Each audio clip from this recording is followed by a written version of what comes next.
जिल्हा परिषद शिक्षकांच्या बदली प्रक्रियेत दिव्यांग व गंभीर आजार प्रवर्गाचा गैरवापर झाल्याच्या आरोपांनी अखेर गंभीर वळण घेतले असून शिक्षण विभागाने थेट कठोर भूमिका स्वीकारली आहे. दिशाभूल करणारा, त्रुटीपूर्ण व पूर्ण पडताळणी अहवाल सादर केल्याबद्दल अकोट आणि मूर्तिजापूर पंचायत समितीच्या गट शिक्षणाधिकाऱ्यांना कारणे दाखवा नोटीस बजावण्यात आली आहे. या प्रकरणात फौजदारी कारवाईचे स्पष्ट संकेत देण्यात आल्याने जिल्ह्यात खळबळ उडाली आहे.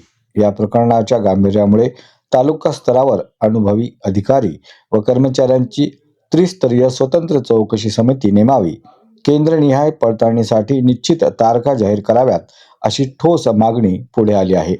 आता ही चौकशी कुठपर्यंत जाते आणि दोषींवर नेमकी काय कारवाई होते याकडे संपूर्ण जिल्ह्याचे लक्ष लागले आहे.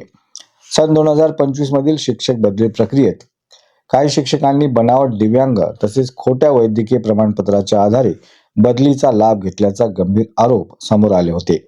या संदर्भात प्रशासनाकडे सविस्तर तक्रार दाखल केल्यानंतर या आधारे सर्व गट शिक्षणाधिकाऱ्यांना सखोल पडताळणी करून अहवाल सादर करण्याचे स्पष्ट आदेश देण्यात आले होते.